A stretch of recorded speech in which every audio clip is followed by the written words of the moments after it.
Now we are.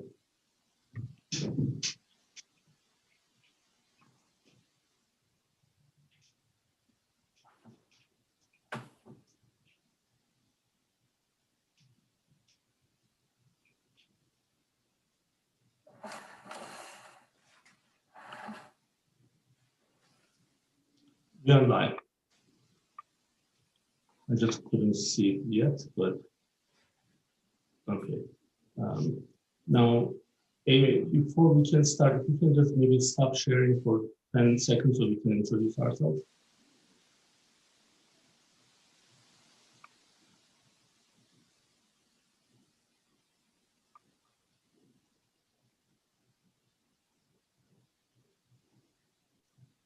Amy?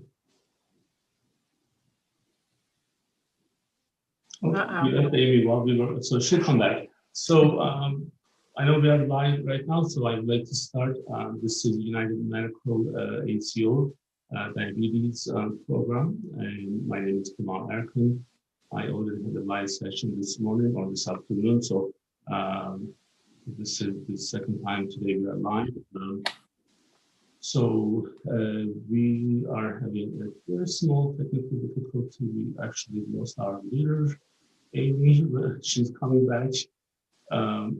All right, here she is. Hi, Amy. So I just did the intro, and you are on mute. That's fine. So we are going to go ahead and start the presentation. We have a guest panelist, and we have some items that we are going to go through with the fitness program, and I will ask our members to just introduce themselves. Donna, we can start with you. Sure. Good evening, everyone. I'm Donna Gunkel. I'm the Director of Clinical Integration, and I oversee our diabetes and nutrition program. Go ahead, Amy. Well, I'm Amy Wilcoxon. I'm a dietitian and diabetes educator, and I work in our nutrition program and diabetes program, doing individual counseling and group counseling before the pandemic, and now with our webinars. All right, and I'm Tim McHugh. I'm a physical therapist with SOS Physical Therapy. We're part of the United Medical ACO, and I help out with Amy with the diabetes class when we were doing it in person and when we talk about physical activity and exercise. All right, so everyone introduce themselves. So then, Amy, we can start with the formal part of the presentation. Okay, could you share your screen, because I had to switch computers? Of course. Or Tim, are you? Or Donna or Tim. Tim, are you able to share your screen or? I do not have it here to be able to share it, I don't believe. Should under the I do not have the, sorry, I'm on a tablet, not on a desktop, so I don't know if I could pull up the PowerPoint to be able to share it. Yep. All right, so what I'll do is I will share my screen, and then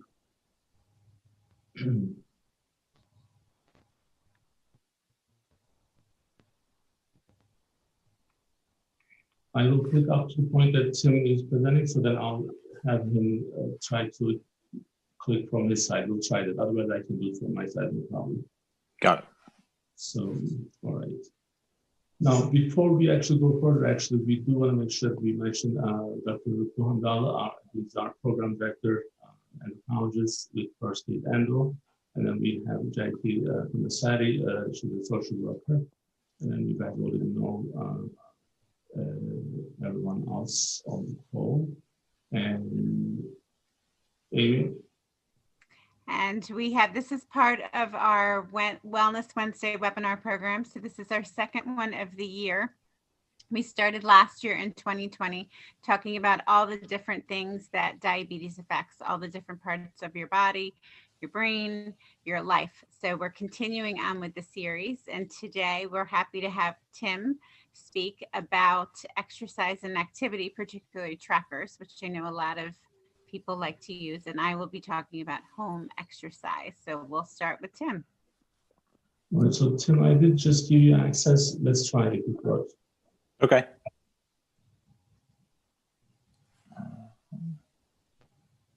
Yep, it does Yep. work. Yep, And seems like it's working. All right. Okay. It's good. So yeah, so we're going to talk about fitness trackers, and there's a couple things we want to talk about. One, just things to consider when you're thinking about getting a fitness tracker, and then different ways you might utilize them to to help measure or track progress with regards to exercise and activity. So obviously, fitness trackers aren't necessarily new. They've been around in some version for a long time. And so whether it's a simple tracker like a pedometer or, the technology that we see today, all of that counts as it's tracking exercise and activity. A couple of numbers here just shows over the last half decade, 5 years plus, just the increase in the number of people who are wearing fitness trackers and wearable devices worldwide. That number might be a little bit low compared to where we are today, but you can see how that's growing and how many people are using these. Now, let me see if it'll advance.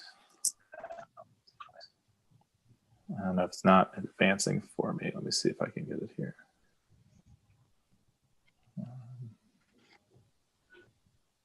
There we go. All right. So a couple things to consider when you're thinking about fitness trackers. One being what are you going to use it for, right? And so it's not just tracking steps. You need to know what else you're going to use it for. And so depending on what you're going to use it for, you're going to want specific features.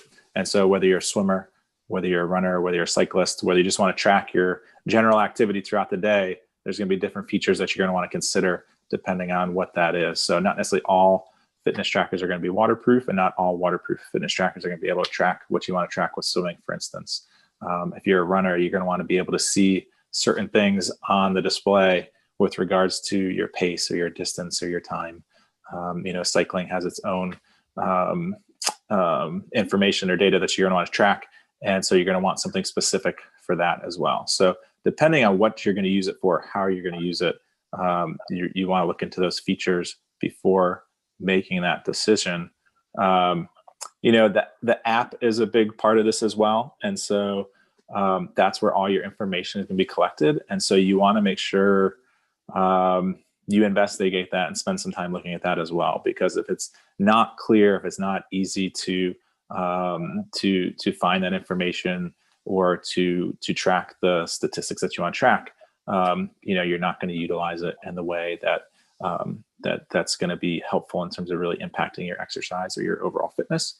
The other thing that you can always try too is before investing in a fitness tracker, there are apps that you can use to track your fitness, right? And so it might just be downloading an app on your phone and testing it that way.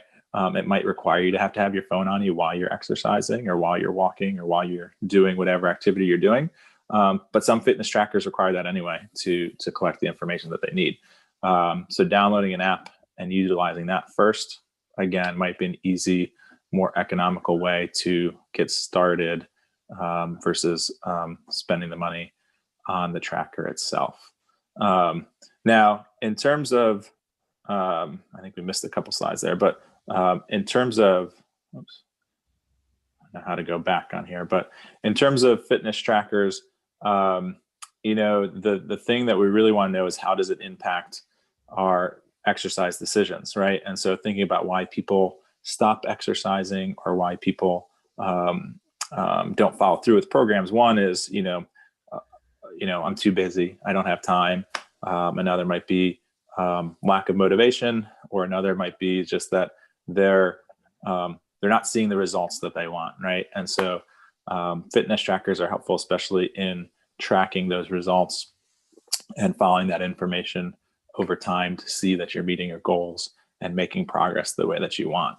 Now, one way that you can do that, and we'll talk about it in a minute, is using your heart rate, right? And so if you have a fitness tracker that is also measures heart rate, you can utilize that to set goals and to track your progress over time.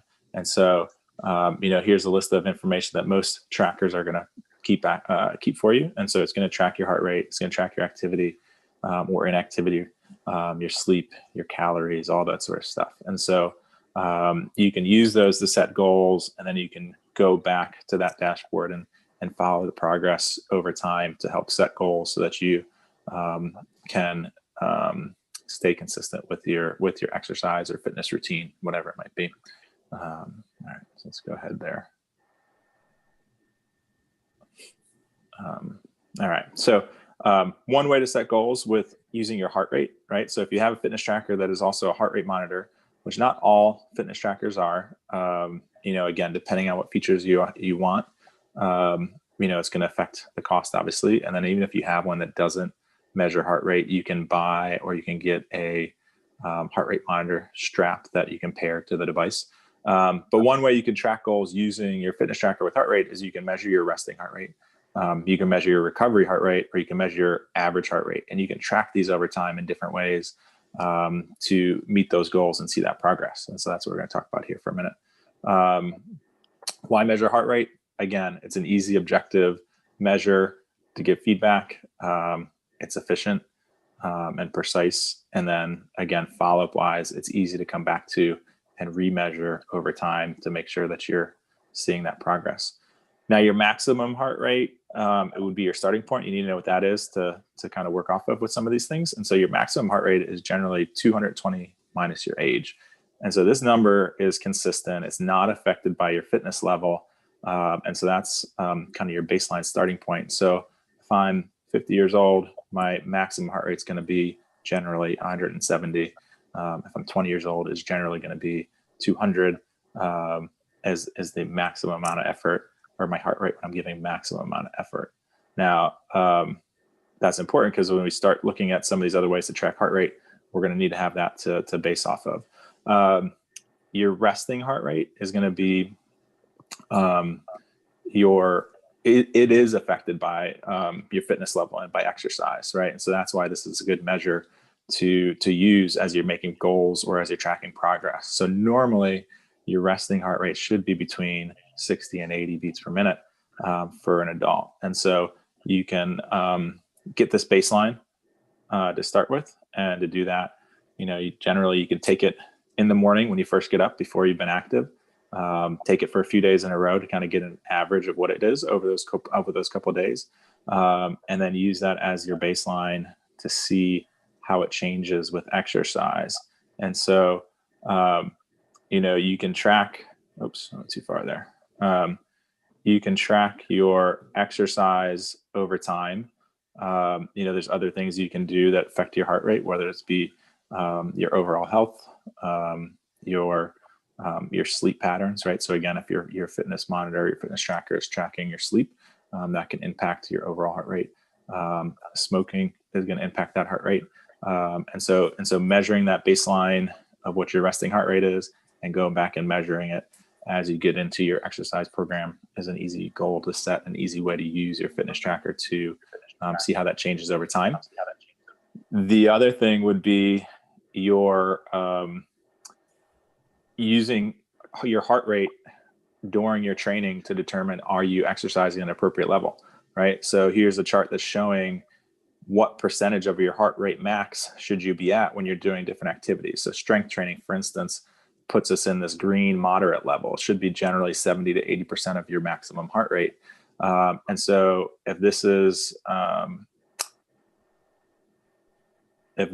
our dashboard, or if this is our information that's collected by our fitness tracker showing my heart rate over time during an exercise session, you can see if I'm exercising here for an hour doing strength training, I'm hanging out in that blue range for a majority of this time, right? So that's telling me I'm not getting to that 70 to 80% of my max heart rate where I should be when I'm strength training, right? So it's giving you that feedback to know that I can do more or push harder with this activity to be in the right training zone during that activity.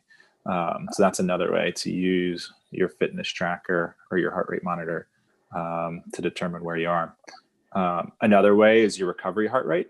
So this is the rate at which your heart rate returns to normal after exercise. You can measure this a couple ways. You can measure it over a period of time, or you could measure it in terms of how long it takes to get to a certain heart rate. And so in general, you'll see on this next slide that the steeper that drop is, or the deeper that drop is, the better, right? It's an overall level, or gives a general idea of what your fitness level is. And so if I'm doing interval training and I'm doing interval runs, for instance, here again, if I'm looking at my statistics from my run, the chart's showing me that I'm getting up into that red zone and then I'm dropping down during that interval. And the steeper that drop is, or the lower that goes, the better, or the better overall fitness I would have. Or here at the end of that run, you can see how long it takes to drop back down to that blue zone, right? So again, the quicker that drops, or the steeper that drops, the better my recovery, the better my fitness. And so again, an easy thing to compare over time and see how that changes. Average heart rate is another easy measure to take and measure over time. So with this, you would get on the treadmill, you would walk or run for a specific duration. In this example, I have 15 minutes for 5 miles per hour. And you would do that and get what your average heart rate is. So here I have 155 beats per minute. You're going to go through your exercise program for 6 weeks, and then you're going to come back and retest it with the same duration, same speed, same incline on the treadmill, and see where your average heart rate is at that point, right? So again, the idea being that the more we train, the better that is, the lower that heart rate should be. And so that's another way to track and measure your progress. So even if you don't feel like you're doing more, you might be. Might be that you're more physically fit and able to do more at a lower heart rate. Heart rate trackers also track more than that, obviously. So they're also tracking your overall energy expenditure. They're doing that by taking that inactivity time plus the active time plus your exercise, or the amount that you're exercising, to give you a number for that. Why do we measure that? Because that's going to influence your goals, whether it be weight loss or weight gain. It helps give you information in terms of making plans or adapting or modifying your fitness or exercise plans. It tells you if you're consuming enough or not consuming enough calories. And then you can make changes based on that. Generally, it's going to calculate your movements, and your movements are converted to METs, which are metabolic equivalents of tasks. And then that's associated with a specific activity. So you'll see on this next page, or this next slide rather, different activities have different metabolic equivalents. And so, the more strenuous the activity, obviously, the greater the number. But your fitness tracker is going to have that all built in, and use that along with your personal information to determine some of those calories in terms of energy expenditure based on what you've been doing or how active you've been during the day. Same thing, sleep. Sleep can impact your ability to make gains with exercise, and then it also affects your ability to recover with exercise. And so having that information is helpful to know, again, if you need to modify or change fitness plans based on what that is. So technology is half of it. It's nice to have and track on a daily basis, but really to utilize it in a way that's going to impact your overall fitness and activity level, you really need to track it over time and set goals based on that, and go back and compare kind of where you were 4 weeks ago or 6 weeks ago with where you are now, and use that information to help set new goals to continue to progress in terms of exercise and activity. So, I think that next slide is Amy's portion. Okay. Any questions or comments for Tim? I just wanted to comment. So I wear probably a very basic one. I wear the Fitbit. I did upgrade to the Fitbit 4 recently, simply because I guess the light in the Fitbit was going, and so I could only see portions of my information. It was kind of like going in, so I could only see part of it. This one actually has some additional features that the other one didn't have. Number one, it has large numbers, which make it easier to see. Right. You guys can see that. It has large numbers. It also allows you the ability to, I guess, keep up on, change the face. So maybe, for some people that could be important. What do I want to see? Do I want to see how many steps I've taken? Do I want to see my heart rate on that main screen? So you can change it for whatever may be important in your life. And I know you didn't really mention some of them, but I do think it's important to think about, like what you said early on, Tim, what it is that you want to see.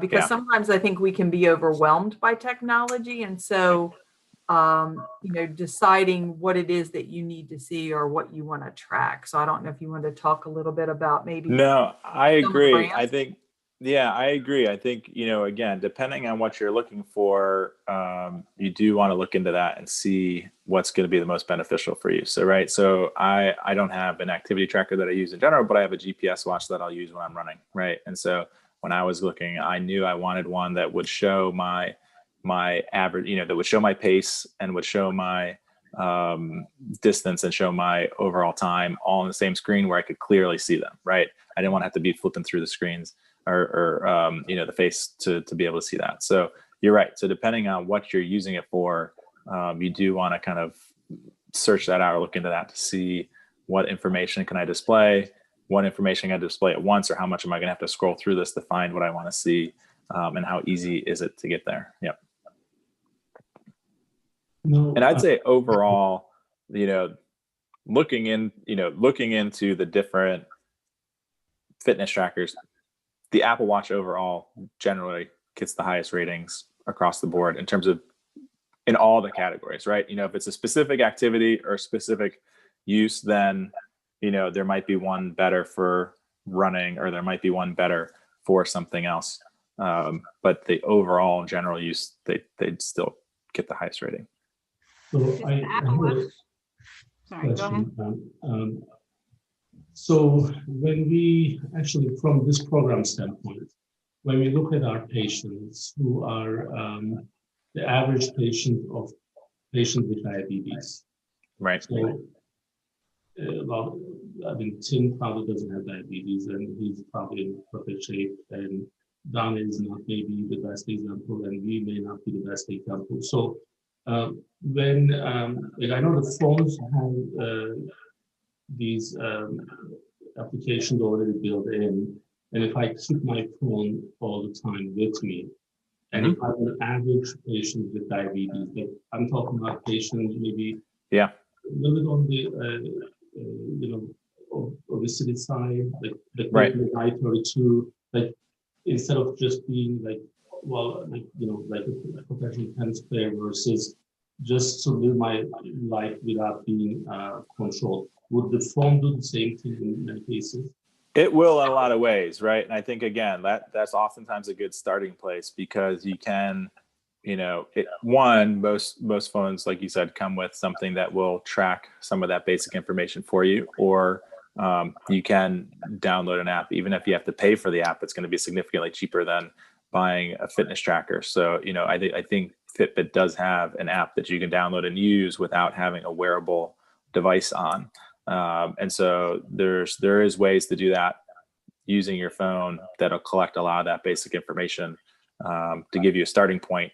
And then, like I said, once you are more familiar with it and maybe know what it is you want to track and have a better idea of how you want to use it, then maybe you go out and get something to wear, or something more expensive that maybe does collect a little bit more information, or use it in a different way. But yes, I think you can definitely find things on the phone that would work well. And I still recommend little, in fact, I just did this week, the little old pedometer that you can get for $10 at Walgreens or Walmart. You clip it on your pants. It doesn't require any app, smartphone, anything. It measures your steps. And we'll say, if you're walking, see if you walk 2,000 steps today, see if you can do 2,200 tomorrow. Right. Just try and do more. Or when we talk about it, like when we were in classes, I would always say, track it over the week and set your weekly goal, right? Because sometimes your days are going to vary so much day to day. Like you said, you might walk 2,000 steps a day and 7 tomorrow. If you generally walked, 30,000 steps this week, next week try and walk 32,000, right? Yeah, so in some cases, it just gets a little bit overwhelming for patients that they already have a lot of, restrictions. They have to count what they eat. They have to do the blood pressure, the blood, the blood test, and it's just like if there are certain things already built in, just to kind of make it base, as you said, so it would be a lot simpler because a lot of people, like a lot of my friends, they don't know that they have this already. So I actually turn it on, and then they get their like historical data because it's still that. So Amy is giving me the book, and she doesn't know that this is happening on her iPhone, but it is happening. So, I have my own apps.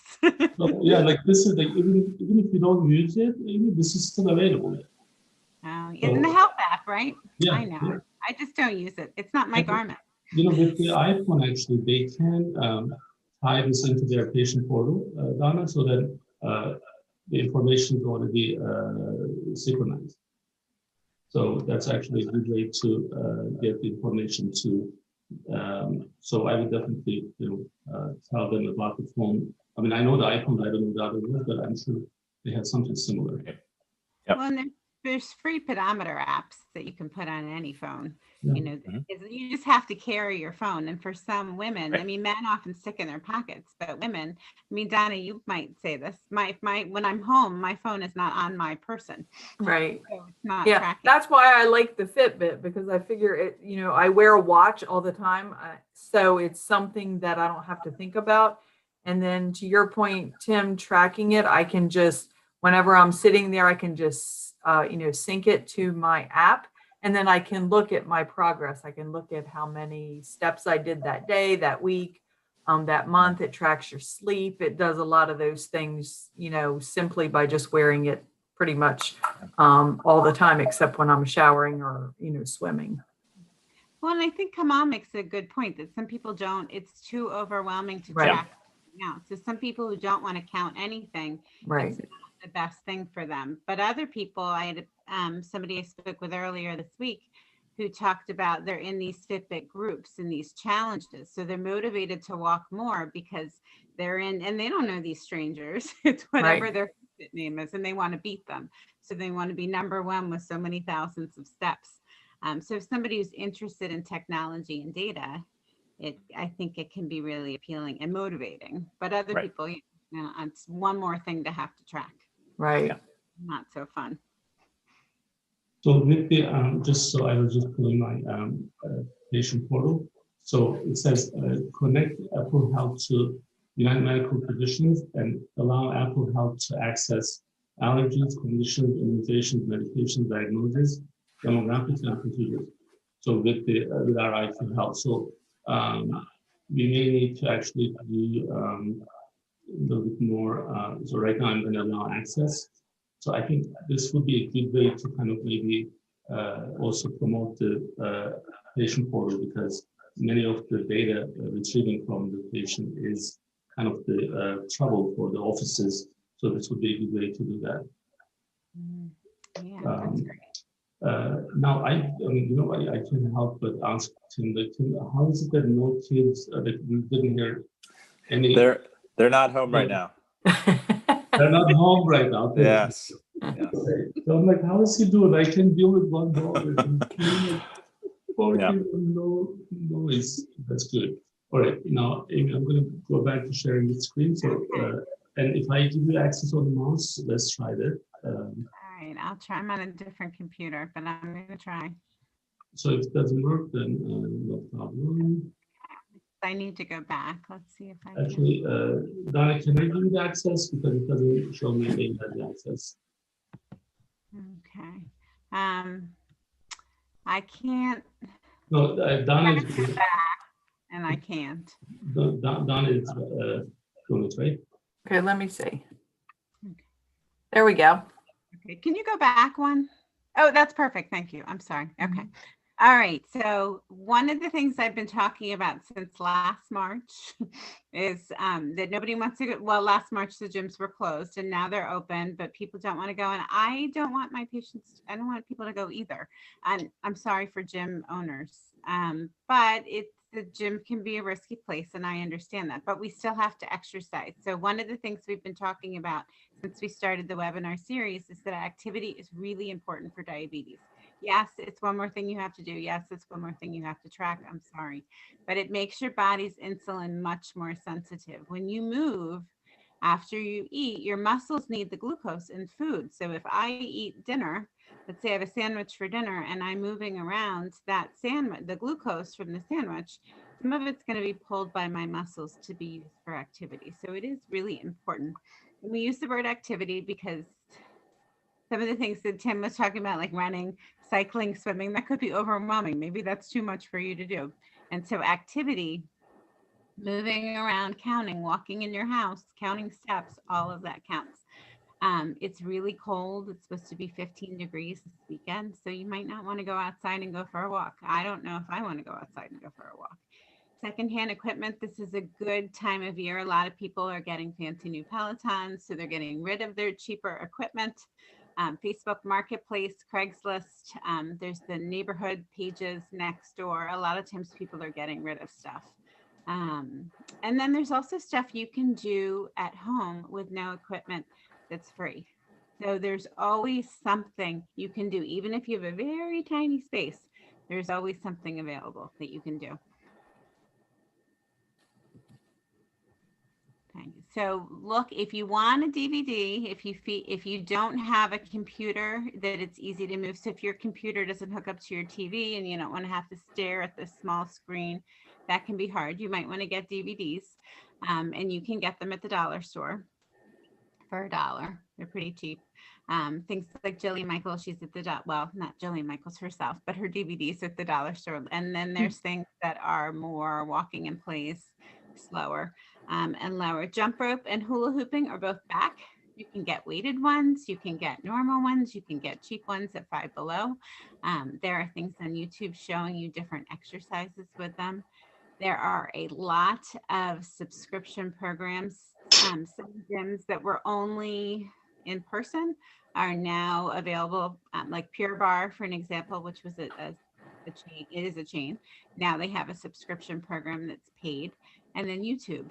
So if you have a smart TV, if you have the Roku or the Fire Stick, it's easiest to do YouTube. Or if you just have a really big computer monitor, that can be the easiest way. So some popular paid ones, Walk at Home. Leslie Sansone is probably the one I recommend the most to anybody. She's also free on YouTube. We're going to talk more about YouTube in a bit. Les Mills On Demand, which offers strength, yoga, cardio, stretch, high intensity interval training, and dance. So that's another very popular paid one. Beachbody On Demand is another very popular paid one. Those run somewhere between $100 to $130 per year. Or you can pay, I believe, on a monthly thing, on a monthly level. So they do offer, both of these programs offer very basic, more lower level programs, and shorter ones to very advanced, and they tell you what they are, but they're not free. So, and then Leslie Sansone, the Walk at Home, which I'll talk more about. Peloton, I think I see a commercial all the time for Peloton. It's a cycling. It's something that a lot of people were hearing about at home. They do have it now for running, yoga, and bar, and they have a free 2-month or 3-month trial before you have to pay Jazzercise. There is some free on YouTube, but it does have a paid subscription also, Pure Barre and Bar 3. And then if you have a subscription to Amazon Prime, they actually have a lot of exercise videos. So you can just look for exercise. If you like to dance, look up dance. If you like Zumba, look up Zumba. Yoga, bar. They have a lot of different things you can do. So it's worth really taking the time if you think, you know, tomorrow I really have to start exercising. Take the time tonight to sit down and see, all right, what's on YouTube? Let me see, or what's on Amazon Prime? I have Prime, I'm paying for it. I might as well use it. Let me look through and see. And maybe I'll start with like a short 7-minute one, just so it doesn't seem so overwhelming. So YouTube is my favorite place to start, and that's what I usually recommend. There's a lot of different things to think about. The one that I recommend the most is the one I talked about, or the most often, is the one I talked about earlier. Her name is Leslie Sandstone, Walk at Home or Walk Away the Pounds. And she's been around for a long time. She's got DVDs. Some of you may know who she is. And it's walking in place, so you do not need a lot of space. Some of her newer ones also utilize the resistance bands when you're walking, so you're getting in some strength also. But it's something that you can walk a mile up to 3 miles. So if you feel like, well, I can't walk 3 miles, that's a long way to go, or I don't want to walk 3 miles at my house, that's a lot to do, you can stop after a mile, and that mile is enough to help lower your blood sugar. So even getting up and doing something for 2, 3, 4, 5 minutes is better than sitting on the couch. Yoga with Adriene is another one that I frequently recommend. And for the reason that I just talked about is that she has workouts that are 5 or 6 minutes. And then she has ones that go to an hour. If you have a stiff neck because you're on the computer all day, she has one for that. If your stomach bothers you and you need some moves to help with digestion, she's got one for that. So she's got all different kinds of things. Pop Sugar Fitness is a company and an app, and they're on YouTube, and they have a website, and they have everything. So if you want to work your upper body and make it stronger, if you want to work your lower body. So in this past year, I've done a lot of research to find some other things that our people can do. And that one seemed to have a really big variety of things. That one and Fitness Blender, which Tim actually told me about several years ago. And I really like too, because they have so many choices. So you can put in, I want no equipment. I want a beginner workout. I want it to be 20 minutes, and it will filter out and show you what they have. So that is, and Tim, are they physical therapists who do it? I don't think they are. No. Okay.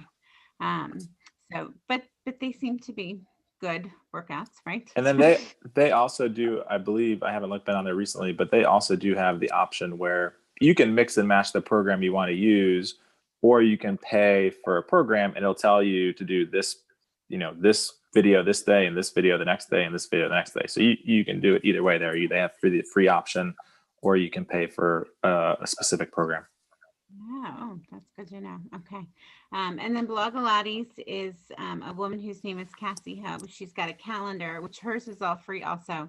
It's a calendar you can sign up for. She'll send to you, and they're short. What I like about them is they're short workouts you can do in your pajamas. It's mostly Pilates. That's where the Blogilates come from, Pilates and core. Fitness Marshall and Kukawa Fitness and Jessica Smith are all dance. So they have a variety of levels, their variety of moves. When I asked for recommendations, I got a lot of recommendations for Fitness Marshall that people thought he was really fun and funny, and they liked to move around and dance around with him, and it was pretty entertaining. I tried it, although I'm not good at dancing. I've got 2 left feet, so it was pretty entertaining. So there's a lot you can do.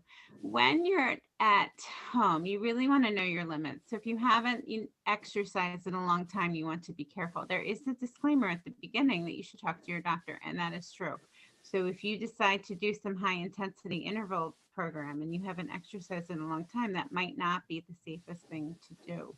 So activity is really important, but walking in your house counts.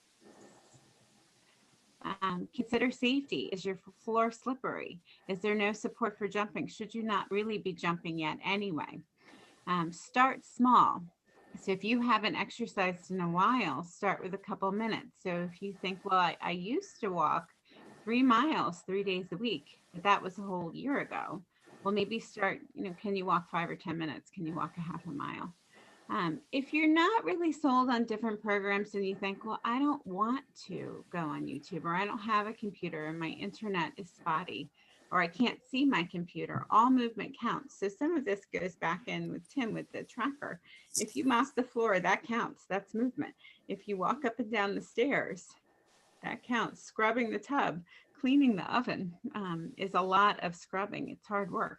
So all of that really counts, and you can spread that out. So if you think, well, I'm going to clean the kitchen floor, I'm going to wipe down the walls the next day and spread that out, that gets in some movement. So it's really for your blood sugar about getting up and doing something most days of the week. If you have to pick a time and you think, Doing something after you eat is especially beneficial. In some cultures, they will do a stroll, a walk for digestion after they eat around the block, not really for exercise. And studies have shown that those walks will help lower postprandial blood sugars after meals. So definitely getting up and moving after you eat rather than laying on the couch is really helpful too. And I think that was my last slide. Okay. Any other questions, comments?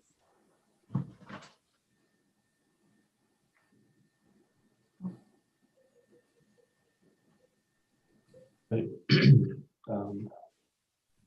So the just I think these sessions do help from the person's from our personal lives.